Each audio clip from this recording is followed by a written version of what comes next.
Namaste, my dear brother and sister. Welcome to my channel, Beautiful Diaries of Literature. I hope this content will be helpful to your exam purpose. My name is Vishal, and I am here to explain a beautiful poem of T.H. Lawrence Sir, and the title of the poem is Snack.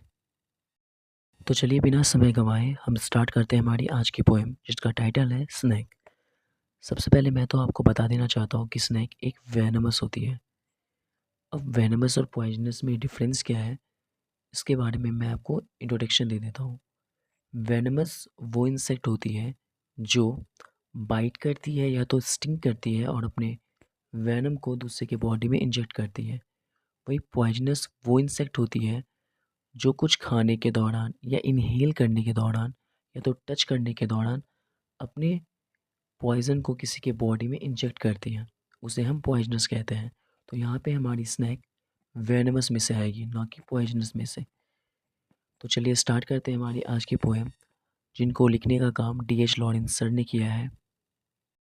तो चलिए start करते हैं हमारी आज की poem की summary. The poem snack. हमारी कविता जो स्नैक है, एक्सप्लोर अ डीपली पर्सनल इनकाउंटर, जो बेसिकली बताती है हमारी पर्सनल इनकाउंटर्स के बारे में, हमारी फीलिंग्स के बारे में between the poet and a snake, जो कि कवि और स्नैक के बीच में हो रही है। अनफोल्डिंग अ कॉन्फ्लिक्ट बिटवीन, ये परत दर परत उस झगड़े को खोल रही है जो natural instinct and societal education के बीच में हो रही है। यहाँ पे नेचुरल इंस्टिंक्ट हमारी स्नैक है और सोसाइटिकल एजुकेशन जो कि हमारे पोइट को मिली है। Set on a hot day in Sicily. ये एक गर्म दोपहर की बात है। The speaker goes to a water trough to drink and find a snake already there. एक दोपहर की बात है कि हमारी पोइट पानी पीने के लिए जाते हैं और वहाँ पे पहले से ही एक स्नैक रहती है, ड्रिंकिंग कामली एंड ग्रेसफुली, जो कि आराम से और शांति के साथ पानी पी रही होती है। Instead of racing reacting with immediate fear, the poet watches the snake with admiration and sense of honour. वो वहाँ पे कुछ भी रिएक्ट करने से पहले, बिना डरे हुए, वो सबसे पहले उस स्नैक को देखते हैं कि वो एडमिरेशंस के साथ पानी पी रहा है और उनके लिए इनके दिल में बहुत रिस्पेक्ट है। However, he also experienced a powerful inner conflict torn between his instinctive appreciation of creation and the voice of his education. वो अपने अंदर में एक लड़ाई को महसूस कर पा रहे हैं कि उनका मन कह रहा है कि इसे शांति से पानी पीने देना चाहिए, क्योंकि वो एक नेचुरल इंस्टिंक्ट है और वो अपनी बेस्ट वे में पानी पी रहा है, ना किसी को ठेस पहुंचाए हुए। यह इनकी नेचुरल इंस्टिंक्ट कह रही है, लेकिन वो एक सोशल बीइंग भी है और as a social being, social educator, उन्हें ऐसा लगता है कि वो स्नैक उन्हें मार देगा, अभी नहीं तो बाद में बदला लेगा, और इसीलिए वे उन्हें बार बार उसे किल करने के बारे में कहते हैं। which urges him to kill the snakes because of the common fear and prejudice against such animals. हम लोग जब भी स्नैक जैसे एनिमल्स को देखते हैं तो हमारे माइंड में एक थॉट आती है कि वो हमें मार देगा, इससे पहले कि वो हमें मारे हम ही उन्हें मार देते हैं। ये एक हमारे मन में एक प्रेजुडिस होती है, यानी कि पूर्व धारणा बनी रहती है। तो हमारे पोएट को भी इसी चीज़ का डर होता है और उसके अकॉर्डिंग वो उसे मार देते हैं। Without taking more times, let's start our introduction. D H. Lawrence sir, जिनका पूरा नाम है डेविड हर्बर्ट लॉरेंस, इनका जन्म 11 सितंबर 1885 में ईस्टवुड, नॉटिंघमशायर में हुआ था, और ये अपनी फैमिली में fourth son of Arthur Lawrence and Lydia Beardsall के थे। इनकी डेथ 2 मार्च 1930 में हुआ था। ये best known for his famous work, his famous novel. इनके जो प्रसिद्ध उपन्यास सब थे, सन एंड लवर जो कि 1930 में पब्लिश्ड हुआ था, द रेनबो जो 1915 में पब्लिश्ड हुआ था, Women in Love and Lady Chatterley's lovers जो 1926 में पब्लिश्ड हुआ था, and many more famous work he has written. आगे हम बात कर लेते हैं ये किन किन चीज़ों के बारे में जाने जाते हैं। He was an English novelist, वो एक अंग्रेजी साहित्यकार थे। शॉर्ट स्टोरी राइटर, वो एक कहानीकार थे। पोइट यानी कि कवि थे। प्ले राइट, एक नाटककार थे।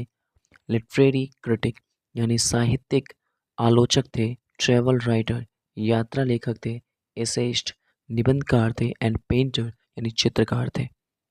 In the poem conflict between instinct and education, उनके जो मन मस्तिष्क में जो इंस्टिंक्ट होती है उसके और उन्होंने जो एजुकेशन ली है उनके बीच में एक लड़ाई सी होती है। उन्हें लगता है कि मुझे अपनी इंस्टिंक्ट की बात सुननी चाहिए और इसे छोड़ देना चाहिए, बट एजुकेशन के तौर पे उन्हें लगता है कि ये एक वेनमस है और इसे किल करना उनकी रिस्पॉन्सिबिलिटी है, अदरवाइज़ वे उन्हें ही मार देंगे।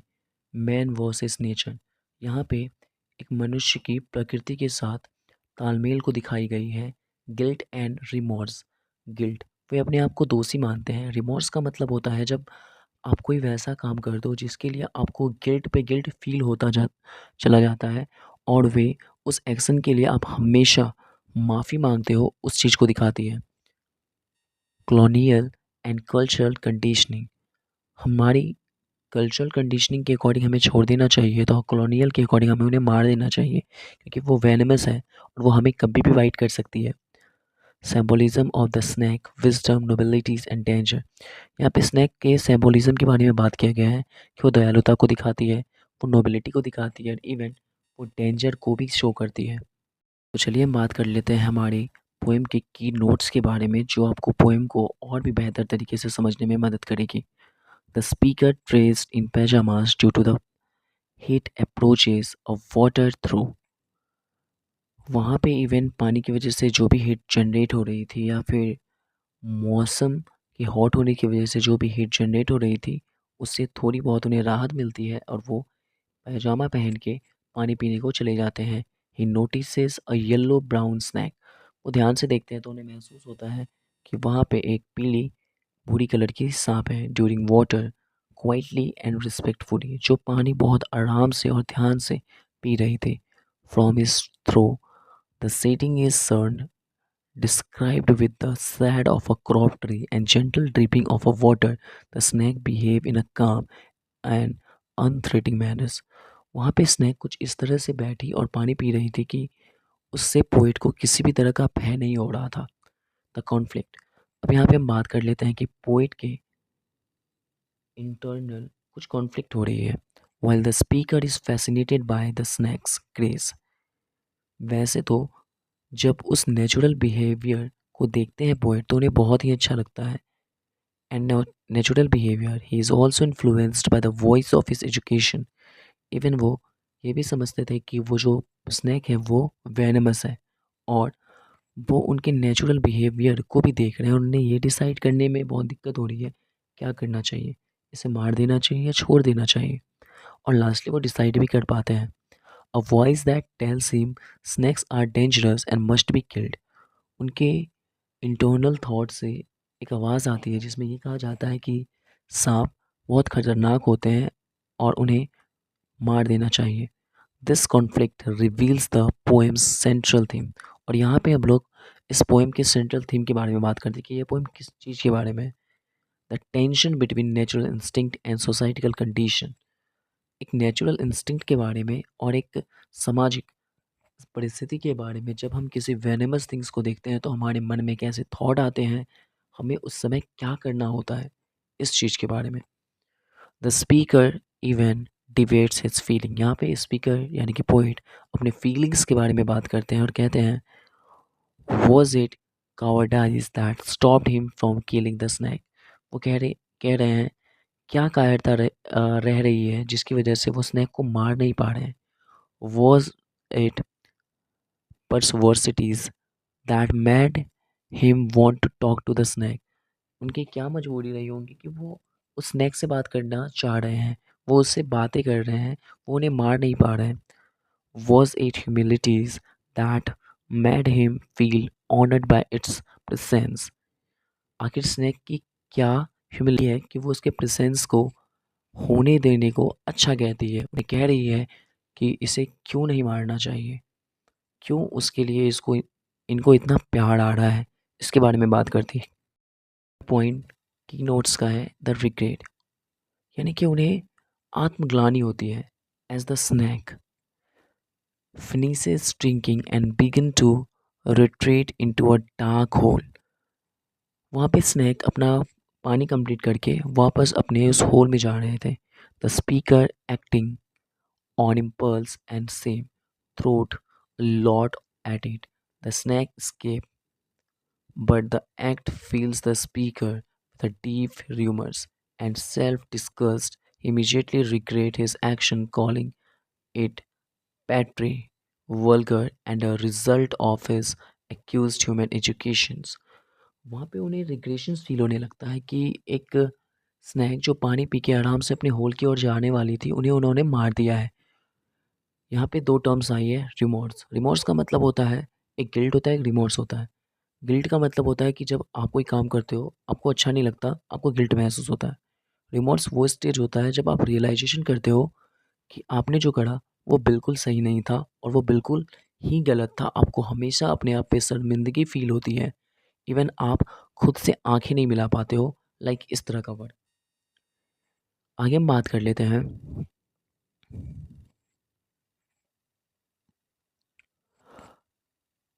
He compares his regret to the story of the albatross from Coleridge's The Rim of the Ancient Mariner।